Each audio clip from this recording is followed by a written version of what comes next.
You're listening to SM Media, the home of exclusive West of Scotland Football League content.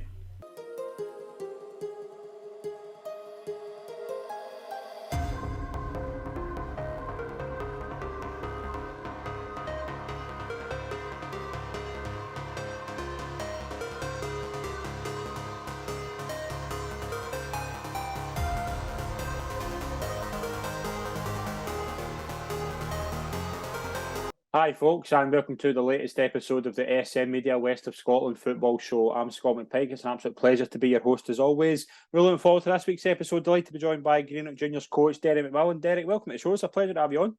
Yeah, looking forward to this. Thanks for having me on, mate. I'm looking forward to talking some football with you today. Absolutely. It's a good week to talk about the West. It's painted the West in a really good light this weekend, isn't it? Absolutely brilliant. Teams obviously one didn't go through, but to get that amount of teams through in the big Scottish Cup's absolutely phenomenal. So I'm very proud to be part of the West this weekend, definitely. No, absolutely as well. We'll touch about in Greenock season so far. It's been kind of first game defeat, but after that he's picked up really well. Sitting fifth in the league, 3 wins to 4 games, sitting in 10 points. Really competitive league, but the start's been really good. So delighted. We played Yoker in the first game, who for me I think will go up, in my opinion. If not winning the league, they'll be in the top 3 for me. And we actually played quite well. And Gordon was very complimentary after the game. So we took a bit of heart from that. And then we beat St Ants and drew with Perthshire, and we've had a couple of wins since. Obviously beating Craigmark, who for me are another top side in the division. So if you'd have gave us 10 points out of 15 at the start of the season, we'd 100% took it. So we're pretty pleased. We've still got miles to go in terms of improvement, but no, the gaffer and the coaching team and the players are relatively happy where we are, Scott, definitely. Yeah, Junior Cup as well, really good start as well. You'll be looking forward to the weekend. Yes, I mean, we're playing Glencairn, who obviously got the first one yesterday we'll come on to, but that's a great game for us. You know, they're a good side, they're well established, but it's at home and you never know what can happen in the Cup. We'll certainly go and give it a go anyway. Yeah, absolutely. You mentioned about the Scottish Cup. Let's run through it. I mean, terrific weekend for the West of Scotland. 7 out of the 8 teams qualifying. Just unfortunately, Clydebank came up short against Spartans. But we'll start with that game, actually. Spartans are a really good side. Clydebank had took the lead in the first half, but Spartans kind of got going. Spartans are one of the top teams in the Lowland League, but a big disappointment. But again, one of those games where it can go either way. And I think this was probably the hardest game. So it was kind of Spartans probably just edged it on the day. I think Gordon Moffat will be disappointed with that. I think after their heroics last year, I think a home tie against Spartans, they probably would have fancied it. Now, that's not saying it against Spartans. They're a Lowland League seed side. They're quite competitive in that division, so I'm not overly surprised. But I think Clydebank will be gutted when they're sitting down thinking about that this week. I think that was a wee chance for them to progress. But look, listen, there's no disgrace losing to Spartans, of course, and I'm sure they'll move on and have a good season. But yeah, I think they'll be disappointed with that. But yeah, they've done great last season, and you know, to have a run like that's fantastic, and to do it season after season is quite difficult, to be honest. Yeah, absolutely. We'll start with obviously the 2 games on Friday night. We'll start with Pollock against Huntly. There was a lot of problems going into this weekend. Obviously, the situation was meant to be on the TV, but obviously due to the circumstances we've all had over the past week or so, it was changed, and it was obviously not on the TV. But Pollock didn't faze them one bit. A 6-0 victory. Really, really impressive display, and again, just shows you that this Pollock side can compete against a higher level. So I wasn't surprised at the result, Scott, to be honest. I was surprised at the 6-0 scoreline, but not at Pollock winning. They're a great side, and I think they felt a bit aggrieved with the game not being on the television. So I think they took that wee extra kick and took it out on Huntly, to be fair. So, but listen, that's a great result. They've got some good players, Pollock, and you know, it's testament to the West and how strong it is. So I was delighted for them, and you know, they've got a great tie in the next round against Annan. That's fantastic. Yeah. Hopefully the BBC pick that up and make up for last Friday. I would like to hope they will. I think that will be a really good game for them to focus on. Again, you've got to mention Darren Christie as well, another double. He's been on fire so far this season. Listen, I've been watching Darren Christie in the juniors for years, you know, back in the days when he was at Neilston, and what a player he is. And obviously he's been in the leagues for the SPL for SPFL League 2 for a couple of seasons there. To come back down and keep doing it, it's just fantastic. He's hard to play against. He never gives up, and he's got that real quality. So not surprised to see him scoring a couple of goals and Paul getting a good win. Yeah, absolutely. The other game on Friday night was Auchinleck going away to Syngenta.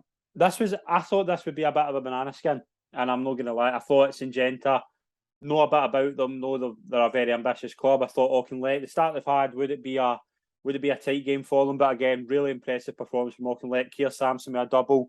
They found a way, and they were very convincing. Very good performance from Auchinleck. 4-2 win against a team who would have fancied their chances. So yeah, I totally agree. I thought this might have been a banana skin for Talbot, although they're holding them to their own standards. They've not had the best of starts for them, but as you said, you hit it nail on the head. There is they find a way. They probably did that great by reports, but they're in the next round, and that's all that matters. St Gentle are an up and coming team. Obviously got promoted last year. Got a good manager. They've got a youngish squad, so they would have been well up for that on a Friday night game against the Talbot at home. So listen, it's all about getting through, and if Talbot progress into the next couple of rounds, they'll not remember that performance. They'll just say we're through, and that's all that matters. But as I say, St Gentle can feel unlucky. I think it was quite close up until the end. I think Talbot's half. So listen, well done to St Gentle for giving a top team a close run. But as you said, Talbot always find a way. Yeah, brilliant to see Shankers back on the bench as well. Quick mention for him. Darvel 8, Tynecastle 0. Now, I was thinking, right, get into this game. I knew Darvel would probably be the favourites, but I didn't see this coming. I didn't see an 8-0 scoreline with 8 different goal scorers, and it just shows you what we spoke about for the past few weeks. This insane strength and depth that Darvel have. It's unbelievable. Now, obviously, I was at Darvel for a year before I went to Beath, and the strength and depth is just unbelievable. You've got boys that are, not in the squad sometimes that are good enough to play in the Premier League for any other team. Yeah. So I'm not surprised that, and I've seen how Mick works, and I've seen how the coaching staff work there. I'm not surprised there's 8 different scorers. The way they play and they knock the ball about, the rotations is just, it's a joy to watch for a kind of up-and-coming coach like myself. But 8-0 against anyone's, is a bit of a doing, and I feel sorry for Tynecastle. I think it's just obviously clicked for Darvel on the day, and they've had a great result. So well done to Mick and his team, definitely. Yeah, brilliant result for them as well. I did feel a wee bit for Tynecastle because I don't obviously follow the East. They're not as I thought they weren't. I didn't think they'd be any mugs, but obviously Darvel have just been electric on the day, and they're a really good side. See when they click, watch them against Kilwinning, and see when they click, they're hard to stop. They're really good.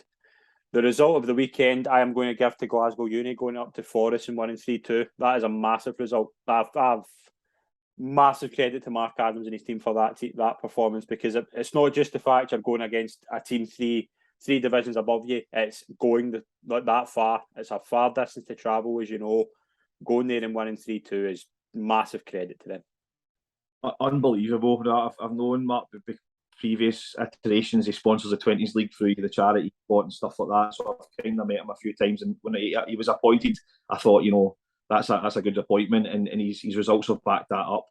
As you know, that it's hard to get a consistent team at the uni teams, because you don't know when they're going to be there, when they're going to be home. Very, very difficult. He's working under constraints that probably the rest of the managers in our league aren't doing it. But to work there and win in the Scottish Cup's absolutely fantastic. Now I think they play Albion Rovers in the next round. That's what it's all about for guys like us. You want to go and play these teams, and I hope Glasgow Uni go and beat them. As I say, I want all the teams in our league to go through. There's certainly no jealousy from Greenock. I want Glasgow Uni to go as far as possible, because it's great to see. So good luck to Mark and his team, and hopefully they can beat Albion Rovers as well. Yeah, absolutely. Massive credit. A thoroughly deserved victory. Really impressive. Another team that had to travel to a big distance to get a result, and they certainly did, was Cumnock. 2-1 away to Keith. Again, just Cumnock have really impressed me so far this season. They've recruited in the right areas, and again, going two levels above you. Doesn't matter the level, what the side's like. Getting that confidence, going up there, fancying your chances. Massive result for Cumnock again.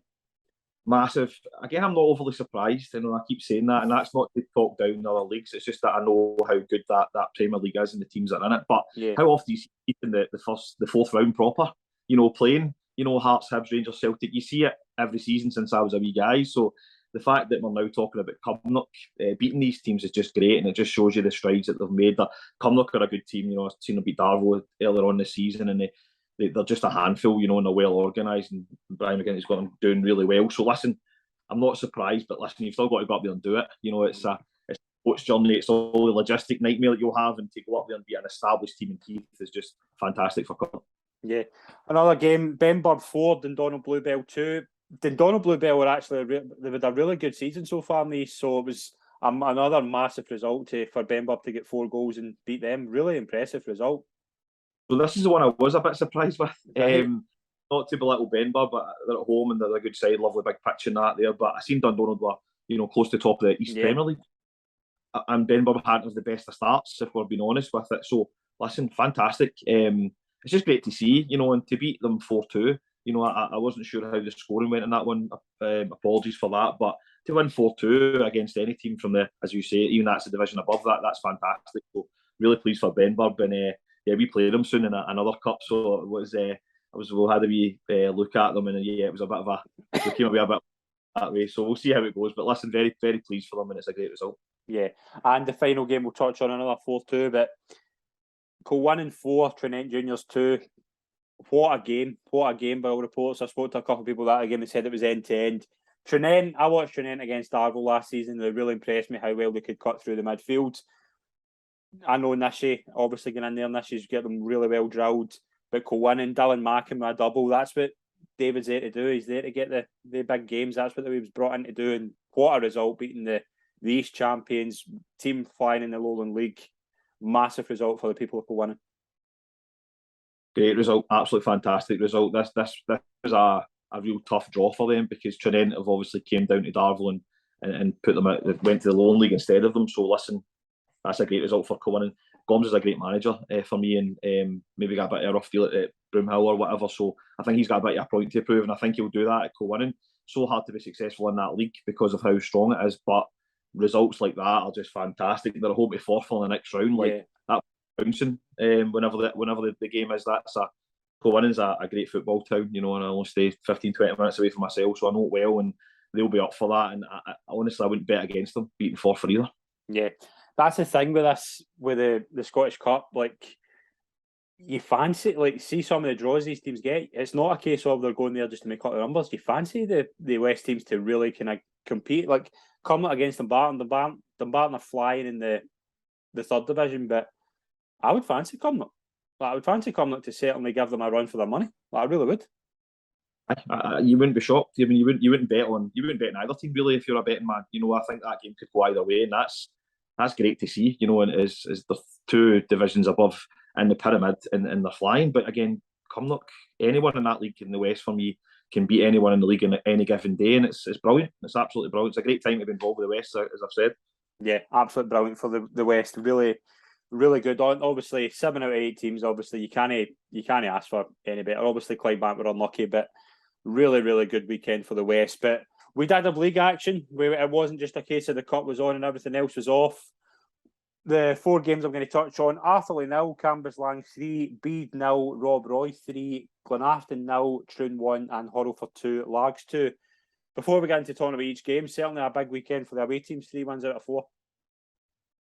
Yes, it just shows you what that league's like. It's so unpredictable. I mean, Bede especially, if they'd have won, they'd have went top of the league, and Roy are now in touching distance of Hurlford. So listen, I'm not a betting man myself, but I honestly wouldn't put a pound on any of these results at the weekend. It's just so hard to predict. I mean, Cambuslang obviously have not won all season. To go to Atherley and win 3-0 is just unreal. And Scott Hansen getting a double as well, as I noticed, which is probably what they've been missing recently. And Atherley at home are very hard to beat, and although they've not had the best of starts, I still would not have predicted a 3-0 win for Cambuslang Rangers. Bede will be disappointed, of course, because they beat Pollock a couple of weeks ago, and that they'll be flying. It's almost like null and voided that result, which is disappointing. But again, Maxie's doing a fantastic job there. It's like he obviously got them up, kept them up last season. He's really kicked on, and he's doing a fantastic job. And Troon, to anyone at Glenafton's hard. No matter if the Glens are down the bottom of the league, middle of the league, it doesn't matter. Any 3 points you get down there is fantastic, and Troon have managed to do that. He'll be doing okay. And Hurlford v Lars seems as if it was a cracker, 2 each, and a send equaliser. But Lars just don't give up. And as I say, we played Lars in a final last year, and I was really, really impressed with them. And I've seen them a couple of times, and when their backs to the wall, they seem to do well. And they're also 2-1 down away to league leaders, and to pull a draw out the hat, out the bag's fantastic, and it'll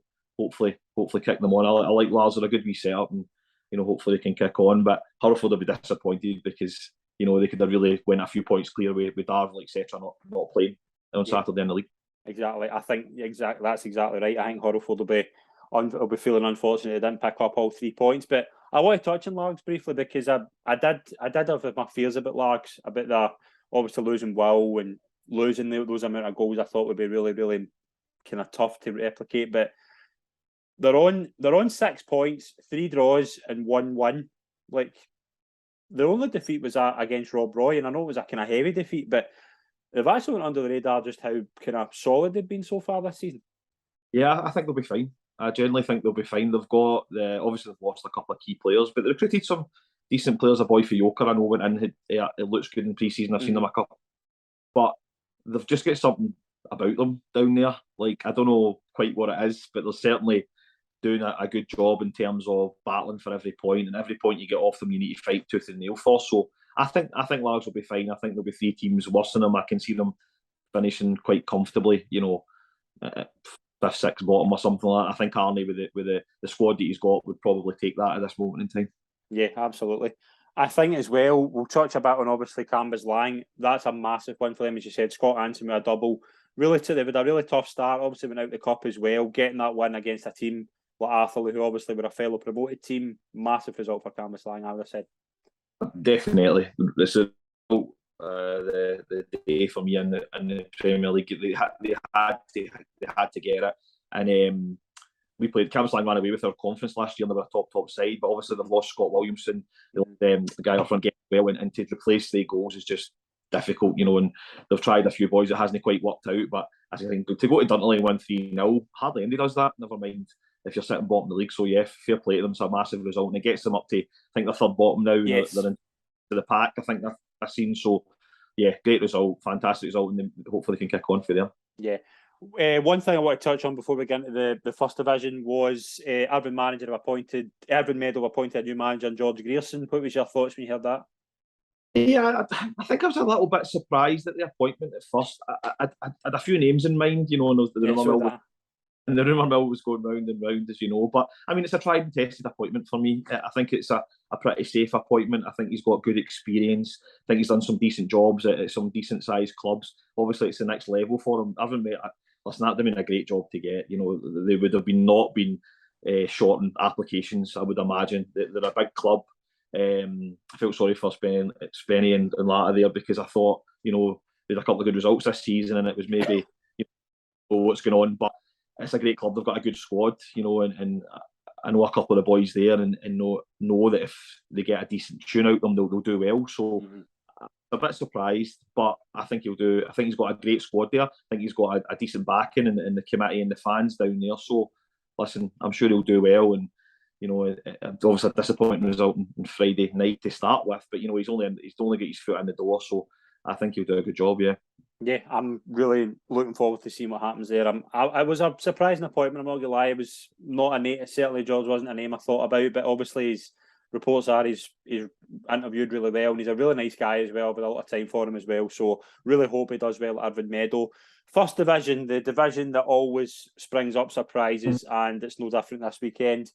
Blantyre 3, Neilston 1, Cumbernauld 1, Thornleywood 2, Kilburney 2, Bonnyton 1, Rossvale 0, Rutherglen 3, Shotts 2, Whitlets 1, and St Rochs 3, Johnston 0.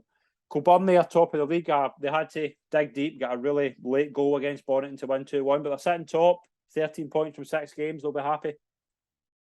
Of course they will. And when I first joined Greenock, we had a wee chance to get in this division.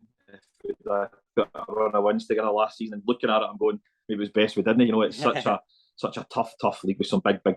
Kilburney to be sitting top after 5 games, Tommy will be delighted, no doubt about that. Yeah, absolutely. Massive result for them as well. Rutherglen away to Rossvale 3-0. Again, Rutherglen, first win of the season. You obviously know that you'll be playing them this weekend, but I would be really encouraged by how they played against Kilwinning, and obviously going to Rossvale, who, again, we spoke about a few times, maybe a club go through a bit of a transitional period, but a massive win for Rutherglen, and again, they'll be taking a lot of confidence to play using the weekend. Yeah, which is not great, is it? But Rutherglen have got some great players. We've had them watch myself personally. They've got some very, very good players, and I think they'll be okay as well in this division. Whether they've got enough to be promoted, I'm not so sure, but time will tell. But they're definitely should be higher than what they are. And I think that win will kick them. Obviously, they've had the replay with Kilwinning that's kind of stopped them. I think they've played a couple of games less than the teams above them. So yeah. I think okay. They're very good going forward. Yeah, but we'll look. It'll be a hard game next week, and it was a bit disappointing they got their confidence boost on Saturday, but we'll see how it goes.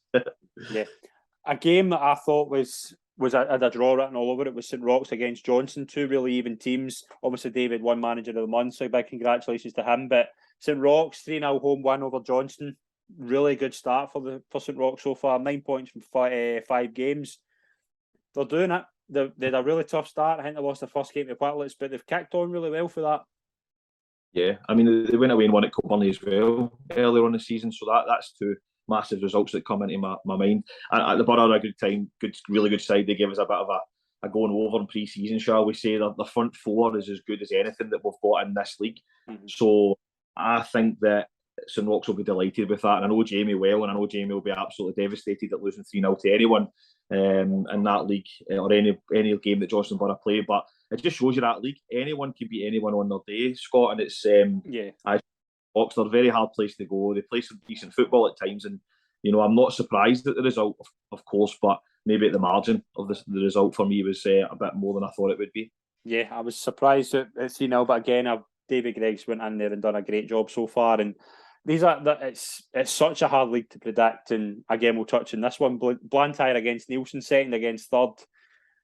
It's Blantyre again. I was kind of thinking last season, will they be able to kind of come straight back up? But they're certainly shown so far that they can compete at a high level in that league. Big result against Neilson. I think that was Neilson's second defeat. Yep, second defeat of the season. But again, they've started really well. It was a game that was very even, but Blantyre had a really good performance.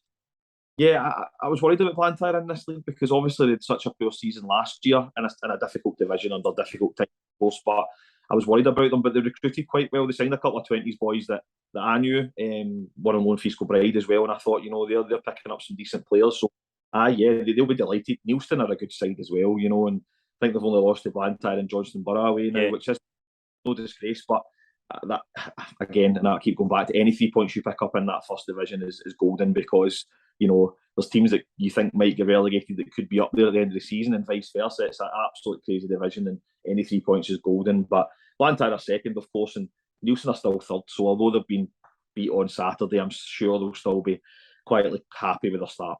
Yeah, big win for Thornleywood as well, going to Cumbernauld winning 2-1. Again, as we touch on, a game that it's impossible to predict, but again, massive win for Thornleywood. They've 9 points from 6 games, 3 wins, 3 defeats. They won the last 2.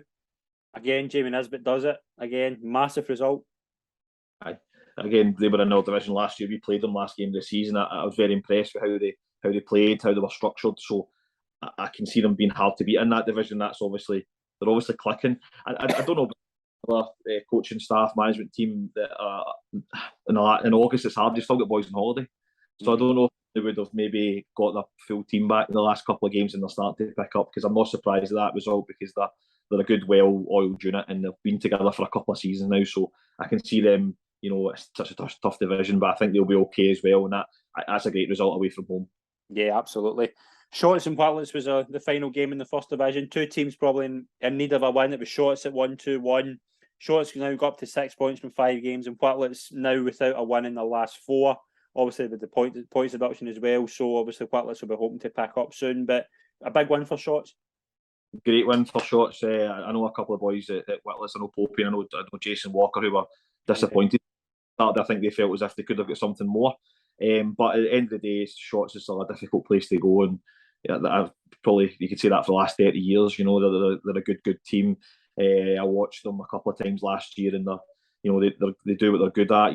They win their battles. They play some nice stuff at times. They get the ball in the box, and again, Whitlets had started well, and obviously they lost that 3 points, and that could be vital come the end of the season. But I'm looking at them; they score goals, and if they can get the other part right and stop them, I think they'll be okay. They're very good going forward. But Shorts is a great win, and obviously, again, I'll repeat myself. Sorry for being boring here, but any win in this division you take and you run because they're so hard to come by. Is this the toughest league in Scotland? I think so. We'll probably come on to the third division shortly, which is about the same height. But I honestly, it's so difficult. And the quality's great as well. I've seen most teams will play against most teams in friendlies, and most of the teams try to get the ball down and play, which is good. Talking about Kilburnley beating Bonington, and even Bonington are improving now, and they're down the bottom of the echelons of the league. So I would probably say that's definitely the most competitive, and there's one of, I would say, 8 teams that I wouldn't be surprised if they won it.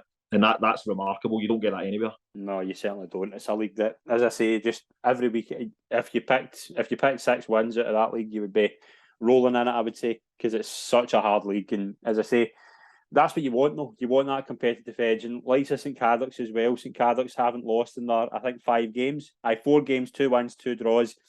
They're still 5 points behind the lead, but all it takes is another one and they'll be back up there. So it just shows you how competitive this league will be. I don't see anybody running away with it. No, definitely not. It will be close, and that'll be great. Neutral to watch that for myself as a neutral. If there's a few games off it towards the end of the season, that's where I'm going. I'm going to watch the game in the Division 1 because for me that's real quality and real closeness, if you like. The teams are so even. Yeah. Second division, we'll touch on that. I'll just go run down the results. Greenock 3, Ardere 1, Kilsyth Rangers 4, Glasgow United 3, Maybole 1, Glasgow Perthshire 1, Muirkirk 2, Craigmark 5, Renfrew 3, Fourth Wanderers 1, and St Anne's 2, Maryhill 1, and Wishaw 0, Ashfield 4. Start with Greenock. They sent the video of the goal. What an unbelievable team goal that was. Oh, I'm not one for blowing our own trumpets, but we have been working on that, so it was nice to see it validated. The boys have been well drilled on that all season. It's not quite come off for us, but having the young squad that we've got, they keep trying it. Their confidence doesn't get knocked too much by doing it, and it finally came off. The first goal was nearly just as good, but we gave it away in the middle of it, so I didn't bother sending that in. But me and the gaffer Ian wants to play football, and that was a massive reason why I went there. When I spoke to Ian on the phone, was like, we'll do this. We'll die in the hill if we need to, but we're going to go football. And myself and Ross Holland, the coach with me, and the goalkeeping coach even, has really worked night and day to try and get us to play football. So it was nice to see it coming. Now we're not daft enough to say that that's always going to be the way we score goals. We know that, but to get that validation was lovely. And the manager's been walking about with a smile on his face like a Cheshire Cat since Saturday. So he's a happy man, which is good. It means he's less moany about certain things. So yeah. But the game itself, Scott, we lost a penalty in 5 seconds. 5 seconds, like, it was unbelievable. It's how good that goal was. It's almost superseded by how bad losing a penalty in 5 seconds. I couldn't even believe it. I had to watch it again last night to count it back. What happened? So basically, they took centre. They played it along. They won a header that ended up in our box. Our centre half didn't deal with it, and our right back filled their winger. So it was horrible, and it was one of these you couldn't make it up. So we'll fix that. Our defence was too deep, and we'll pick the bones out of that. But to be fair, after that point, I thought we controlled the game. They're a good side. Now they're well organised. They've got some very good players, and they beat Johnson Borough a couple of weeks ago, and I know they lost to Renfrew, but we thought this game could have went either way when we sat down and we do a points predictor and our aims for the month, and we thought this could have been a draw. We really could have been. They could have won, but the boys stuck to their task, and obviously they got a guy sent off when it was 2-1 just before half time. But to be honest, that was due to us, pressurising them and not giving them a minute and playing our sort of aggressive on the front foot style, and they got a bit frustrated, to be honest. And then the second half, we pretty much controlled it. So no matter where you want to finish in the league, you need to win your home games, and that's us in 2 home games, and we've won the both of them against St Anne's and against Ardere. So yeah, we're delighted with our home form, and hopefully we can carry that on to next week into the cup. But yeah, I was glad I was coming on here after a win, to be honest. It was if we'd beat, you might have got a cancelled email from me. But yeah, you look at the top of the league. We'll start with Renfrew 3, Fourth 1. Renfrew 5 wins for 5 games. We knew at the start of the season they were going to be a really good side. They're showing that. Oh, I think obviously they didn't go up because Darvel didn't go up. Yeah.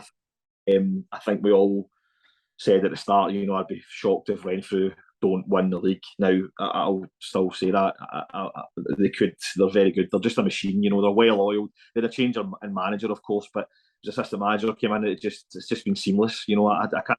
Last time they lost, gave us a bit of doing last year at Ravenscraig in one of our first games, and we've actually got them in a few weeks at home. So it'll be nice to see sort of how far we've came. But they are. I'm not going to say they're going to run away with it, because Craigmark are a very good side as well. But Renfrew will win the league probably quite comfortably, I think. And Craigmark as well, 5-2 away to Muirkirk with 5 different goal scorers. again, they've had one defeat for 6 games, but they are a really good machine when they get going. Obviously, we beat them a couple of weeks ago, but they're the best team we've played so far by distance. They are very well trained. They know where to be on the pitch. They pass the ball very, very well. We rode a luck a little bit and scored some great goals on the counter attack because that's how we set up to play. Because we kind of had to. They were favourites, but for them to bounce back and go down and beat Muirkirk 5-2, I'm not really surprised that they're a good team and they'll go up with Renfrew, and I'll be shocked if they don't. Yeah, and a team that we've got to give massive credit to and how well they've done so far this season's Ashfield. Lost a heavy defeat in the first game at Muirkirk, but they bounced back really well. A 4-0 win away to Wishaw. Again, Ashfield, massive credit to them because they've kind of been under the radar as well. Obviously, the first game, I think they lost 7-2. I think to come from that is unbelievable, and going a winning streak the way they have has been really good. So they've scored 23 goals in 6 games. Yeah. So whatever league you're in, and to go away and win 4-0, I kind of knew them. I didn't know the management team, but I was involved with Thorn Athletic at amateur level before, and I knew the guys that were coming in from Deerstains who were a top side. So I'm not surprised at the start they've had. I think they'll. As I say, I think Yoker's the favourite, and I've said that from day one. But I wouldn't be surprised if Ashfield nick that, just for the way they play football. The real test of time will come when suspensions and injuries and stuff start to kick in for teams, and maybe when you get halfway through, you can really predict. But Ashfield, you couldn't ask for a better start from them. They've bounced back. They're banging goals in, and 4-0 win away from home for Wishaw, who haven't the best start, but they're not, they're no mugs, So it's a great result for Ashfield, and I'm looking forward to playing them. I think that could be a 6-5 or a 5 each, the same way that Maybole and Ashfield was a few weeks ago. Yeah, Maybole as well, drawing 1 each for Glasgow Perthshire. We'll touch on Kilsyth 4, Glasgow United 3. A goal fest for the neutral there, really good for Kilsyth Rangers as well. Glasgow United lost. They had a good start, 2 wins for 3 games. They've lost the last 3, but that game went back. By the sounds of it, just by a couple of people I spoke to, that game could have went either way. It was 2 really attacking sides who took advantage of a lot of chances, and obviously Kilsyth just won it on the day. Yeah, again, wouldn't be surprised if this game was a drop 5 each, 4-3 either.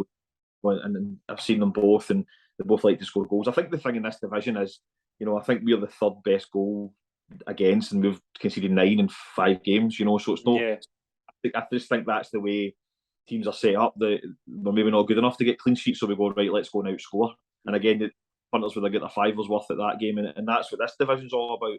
Division 1 is really tight and and great quality, and some clean sheets and stuff like that. I don't think you're going to get many clean sheets in Division 2, but what you'll get is good, honest players trying to score goals. And Kilsyth, obviously, I think that's is it the second one? Yeah. Was it the first one? I can't remember. Anyway, it's the second one so far. I think they needed that as well to put them up the table. I had them higher up when I was looking at it at the start of the season. I think they'll go on a wee run now. And first win of the season for St Anthony's as well, a 2-1 win over Maryhill. 2 teams that were in need of a win in St Anthony's. Again, Warren Omar and Louisville, I think his name is. Yeah. They've done it last season. They were vital for St Anthony's to get in the position they were, and they continue to do it. Dab's one of the best players in the league, mate, by far. Well, I really believe that. We went and watched them and highlighted them for our game, and we almost man-marked them, because, and that's the biggest compliment you can give a player. We managed to get the win that day, but I don't think many teams will go to the Ants and win. I don't think so. I think even though they've not had a great start, they drew their first game. They've now beat Maryhill. Obviously, I know Mark very well, who's my manager at BF20s, and he'll be disappointed. But I think when the dust settles, he'll realise that I think as the season goes, not many people will pick points up, but Ants certainly not full points. And Mark at Maryhill will be fine. They'll get better and better. He's a great manager and some good players. And I just think he needs a wee bit more time to get it right. He's came in a bit late and tried to chase his backside a little bit, but they'll be fine. And the Ants, again, they've played Renfrew away in a couple of hard games, so I think they win their home games, they'll be fine as well, I think. Let's get into the 3rd division. Before we get into the results, it was 39 goals in 9 games, so it was obviously a really exciting weekend for goals. But the situation at East Kilbride Thistle, what's your thoughts on that? Obviously, a handler was sacked and Aaron Connolly's took interim charge. There's certainly a lot going on, and I think there was a lot of buzz about East Kilbride because of who they signed over the summer. They haven't started well. I think it's just been a situation that's just been kind of festering, and We don't know the full story, but I certainly think there was a lot going on. As someone that's not close to anyone there, I wouldn't like to say, there's obviously rumours crazy and people are saying all sorts, but if you just get it back to a football perspective, I think when you're not winning football games, these come to the forefront. And I think that's maybe ultimately why there's been murmurings or stuff happening in the background. Don't like seeing Andy losing their job. Gary's obviously stepped up, and for me, I couldn't believe some of the signings he was making, and I'm thinking to myself that EK will win that league. I honestly did believe that. I think that Rawson would have maybe ran them close. It's not maybe came to fruition either, but I thought EK would definitely be up there. It's a shame, and the way it's and stuff like that. I hope it gets sorted, and I hope EK and the players, more importantly, get to move on and keep playing football, because nobody wants to see a club in turmoil or playing out in twat. It's no nice.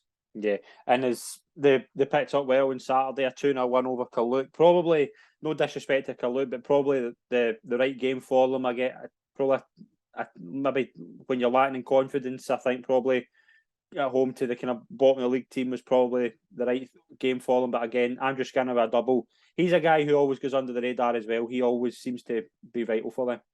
4 goals, exactly, and that's the hardest thing to do. If you've got a guy that's going to score you 15, 20 goals a season, you've got a chance, and he certainly could. But the thing is, Carluke, I don't want to. You probably would have picked that game, and that's no disrespect to Carluke, of course. I think probably the guys there would probably say that at the moment as well. And I don't think the guys at EK will be under any illusions with a 2-0 win at home to Carluke fixing the issues they've got. I think there's more problems to fix there. But fair play to them. Fair play to Aaron for getting the win, and hopefully they can move on, and whatever that means for them is to move on and keep playing football. Yeah, absolutely. But Kello's run came to an end. Obviously, their unbeaten start was kiboshed by Vale of Clyde, who are on a brilliant run themselves. 5 straight wins in the league. Brilliant for Vale of Clyde. And again, a game that probably could have went either way, but Vale of Clyde, massive result for them. Yeah, great win away from home. Kello obviously flying. And do you know what's amazing at this league? Kello are 4th now. I know. They've both. It's absolutely crazy. But Kello, we played them last year and we drew with them, and they're well organised no matter where Kello are in the divisions for me. So that's a great result. But I fancy Kello to come back. They look strong, got a strong squad, good manager.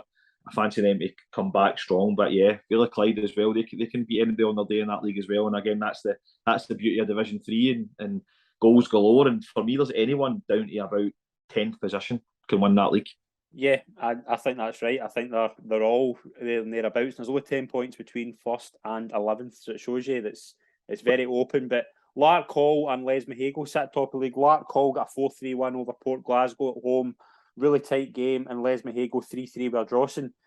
I mean, high scoring games and 4 sides who can score goals. Port Glasgow, I thought maybe they would have started a bit better, but I think they've all got a run going. But you look at Lark Hall and they've won the last 5. They're really good right now. Do you know what? I actually couldn't believe it when I looked at the league table last week and seen where Lark Hall were. Like, it feels as if no one's been mentioning them. Yeah. They're on a 5 out of 5 is unbelievable. They lost their first game, if I'm right, and then I've not lost since. But Portman, another fellow Thorn boys down as theirs, is one of the head coaches, Alan Moore, and I spoke to him. They're disappointed with the way things are going. But I think with Stevie Wilson and his brother there and the coaching staff they'll turn it round. When you go into a new club, and you've got such a high turnover of players, it's so difficult to hit the ground running, and that's why Ian and myself are very grateful for the fact that the start we've had, because we've had 16, 17 new players, so we don't take that for granted. And I just think that they'll work hard and they'll get back there. But it's just such an unforgiving league as well. So many half decent teams that can beat anyone, and if you're not at it, you can lose on any given day. Yeah, absolutely. And Arvin Vicks as well, mentioned for them, with obviously Franny on the last show. 6-0 at home to Luga, 6 straight wins after their opening day defeat. Kevin Adam with a hat trick. I mean, they just keep rolling. They're a train that just keeps going. Yeah, I've seen Franny's goal as well. I'm hoping that me on here some luck Saturday against Rugby. As the goalie scored, that was an absolute cracker. So no, they're a good side. They obviously ran medal close to the Minimas derby as well. I fancy Irvine to go up. They score goals and they don't concede many. Clean sheets are hard to come by, as we've seen, and to win 6-0 at home and on the run they're on, they've got Kevin Adam banging them, and they've got Franny who can score goals, set pieces. So I think they might be too strong for most of that league. Yeah, I think that league as well, as we say, it's certainly between the 1st and 3rd for how competitive it is. But you're saying as well, there's goals in it. It's one of those games. there's goals for Nat, Lanark, Royal Albert and Dalry, big wins for them as well. Every team in that league is capable of beating each other. Like, I really do believe that. Yeah, definitely. And do you know what I love about it? It's like when I used to go and watch junior football, there was always goals, there's always mistakes, and this league sums that up. It's brilliant. You know, anyone can beat anyone. You're going to get your £5 worth or whatever you're paying down there, and it's absolutely brilliant. That's why we love this level, you know. Yeah, absolutely. 4th division, Threave and Kilsyth Athletic kept their winning starts going. Wins for Thorn away to Glenville, a 4-1 win. BSC 3-1 won over Campbellton, and West Park 4, Rossvale 1. What was your thoughts on that? The results in there over the weekend, any results catch your eye? Yeah, of course. I think Thorn needed that win in the league. They obviously came to Ravenscourt, give us a bit of doing in the cup, which was disappointing. I had to heavily involved in Thorn and my best mates there, so I had to walk about with a ski mask on for a few weeks. But they need that win in the league. They've kind of toiled in the league a little bit, so they had to win that. Obviously, being a local derby, you know, it's a good goal. Glenville are kind of struggling at the moment, so if Thorn hadn't won that, I think they would have been, you know, questioning themselves a little bit. So it's a great win. Threave are just the same as Renfrew for me. I think they are probably far too good for that division. That's not, you know, talking anyone else down. They obviously wanted to come from the south to the west, and they're going about their business very professionally. Yes. To steamroll that league, I can even see them going undefeated, you know, and fair play to them. So to beat Harmony Road 2-0 is decent. They've got a 5-5 Threave, and they've got a 23 goal difference. You know, they seem to be a good side. That probably Division 2 probably maybe be their level, if not, you know, slightly higher than that. So I think they'll go through that league like a procession. What I was looking at was BSC and Campbelltown. Now BSC have all really improved this year for me. You know, they struggled last year, and they had a few things going on behind the scenes and stuff when the two clubs broke away from Broomhill and stuff like that. So it's good to see that they're a great outfit with a great youth system, and it's great to see them doing well. And they seem to be steadying the ship this year, and a good 3-1 home win to Campbelltown, who obviously I got fair play to them every week. You know, it must be so absolutely. Must be great when you get that 3 points right enough, but yeah, it must be difficult for them coming up here. So fair play. And Kilsyth keeping up with Threave, to be fair, beating Easterhouse 3-1. Yeah. Easterhouse play against at home, although they're bottom of the division, it's still a good win. So no, and West Park winning the local derby as well against Rossvale on 4-1. I'm sure they would have loved that day as well. I think there's a bit of blood through the youth systems with them, so I'm sure that was a bit of a tasty one. But West Park are a good side. I know they've kind of got the problems kind of off the park and stuff like that, but on the park they're certainly doing the business. A good competitive division below Threave for me. I'm not sure how the promotions and stuff's going to work. The 4th division, I think 3 go up. I do think there's 3 promotions, I believe. Right. So it could be anyone. You've got St Peters who didn't play. You know, you've got 5. Thorn could get in that mix. You know, I think although maybe the quality's not there that we've got in Division 3, I do believe that, you know, it's just as competitive. And again, Threave will probably run away with it, but you wouldn't be surprised if any other 2 out of the other 6 would go up. You know, there's maybe a couple of teams like Easterhouse and Campbelltown maybe a bit much for them, but I can see any other teams, Kilsyth especially, they seem to be on a great run. Yeah, and that's the thing with the West. That's what we touch on every show. It's just every league is so competitive, and that's what you want. You just want to every weekend just to have a really exciting weekend of football. Yeah, I mean, I keep saying it. A third time I've said it. You get your money's worth. Yeah, you get your money's worth. You pay a £5 or £6, whatever you pay. £8 if it's in the Premier League. You get to see honest people, maybe getting paid a little bit of money, but you know they have to work for it, and they have to train hard. They have to go to their works and turn up on a Saturday and really turn it on, because there's pressure at these clubs. You know, even at when you go down the leagues, you know, there'll be pressure at Port Glasgow, there'll be pressure at Winton, you know, and that's great. It's just honest people trying to win football games, and there's not many dramatics and, you know, the hassles you get in the professional leagues. And that's why I absolutely love it. Teams doing well in the Scottish Cup, because it's putting us in such a good light that, you know, the big teams will compete, Darvels and your Talbots and the likes, but there's quality down the leagues as well, and hopefully we'll see them come up to fruition throughout the years. Yeah. Derek, we're wishing you and your Greenock side all the very best. It's been an absolute pleasure to join the show. Thank you very much for coming on. Oh, thanks for having me. I loved it. Cheers, mate. Brilliant. Thank you very much, everyone that's tuned in. Please follow our social media pages for consistent West of Scotland coverage. And as always, subscribe to our YouTube and podcast channels. We'll be back next week with a new show. Thanks very much, everyone. See you soon. Cheers.